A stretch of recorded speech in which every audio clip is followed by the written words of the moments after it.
प्रभु के नित्य संबंध को स्वीकार करके अन्य संबंधों का त्याग अनिवार्य है। दूसरो न कोई। हम इतना कहने के लिए तो राजी हो जाते हैं कि हमारे माई श्यामा जी को राज, लेकिन जितने और राज हम अपने हृदय में रखे वो सब गुप्त ही रखते हैं राज, उनको नहीं हम छोड़ सकते। तो ये बात केवल मुख की रह जाएगी कि हमारे माई श्यामा जी को राज, पर अंदर इसका स्वाद नहीं आ पाएगा।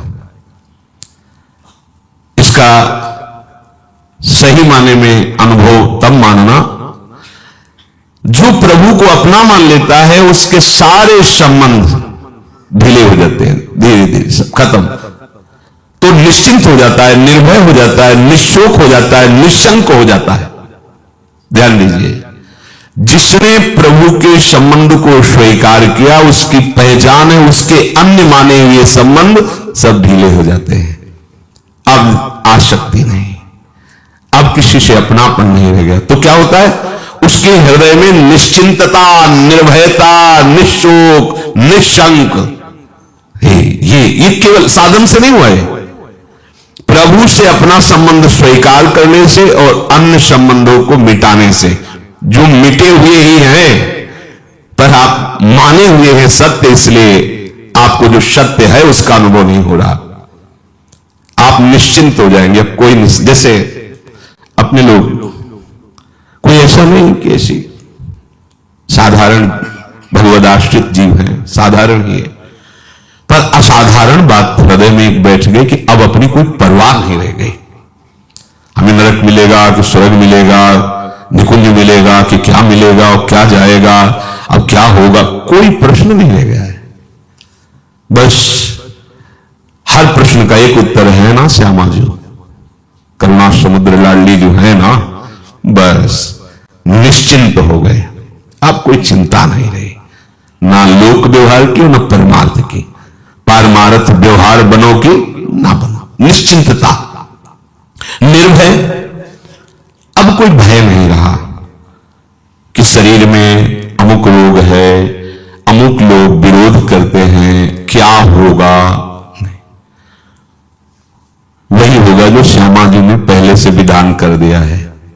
अब कुछ ऐसा नहीं होने वाला जो नहीं होना चाहिए, वही होगा जो प्यारी जी और प्यारे जी ने विधान कर दिया है। इसलिए निश्चिंतता हर समय, कोई चिंता नहीं। सच्ची मानिए, ऐसा कुछ नहीं कि कोई विशेष अवतार होता है या कोई, ये विशेष भगवान की समर्पण वृत्ति जो होती है ना, यही सबसे बड़ी विशेष बात। जो जितना शीघ्र अपने को समेट कर प्रभु समर्पित कर दे, वो उतने बड़ा महापुरुष हो जाता है।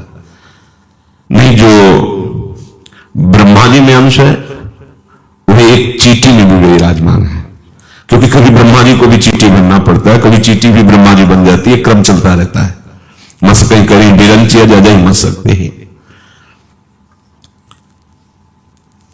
निश्चिंतता अगर आपके हृदय में नहीं आई तो आप मुख से कहते हैं श्यामा जी हमारी हैं, पर अंदर से आपने असत संबंधों को सजा रखा है। देख लीजिए, ये वाणी का केवल विषय नहीं है, ये हृदय का विषय है। अगर आप कहते हैं कि हे नाथ मैं आपका हूं, आपके सिवा मेरा कोई नहीं है, तो आपके अंदर निश्चिंतता आ जानी चाहिए। चिंता आपको किसको सता रही, इसका मतलब कुछ सजाए हो, अभी कुछ बचा के रखा है आपने, तभी आप चिंतित हो, नहीं तो निश्चिंत हो जाओगे। क्योंकि सच्ची मानिए, हमारी चिंता का कारण हमारा अज्ञान है। शरीर को लेकर, शरीर संबंधियों को लेकर, भोगों को लेकर, जीवन को लेकर, मरण को लेकर, यही चिंता है और इसी का नाम अविद्या है, अज्ञान है। अब हमारे जीवन भी प्रभु है, हमारा मरण भी प्रभु है। क्योंकि मरण प्रभु कैसे हो सकते हैं? तो विभूतियों में वर्णन किया है कि सब कुछ हरण करने वालों में मैं मृत्यु हूं, तो मेरा प्रीतम श्री कृष्ण आ रहा है आलिंगन करने मृत्यु रूप से। अब क्या चिंता है जिसके लिए पूरा जीवन व्यतीत किया हुआ रहा।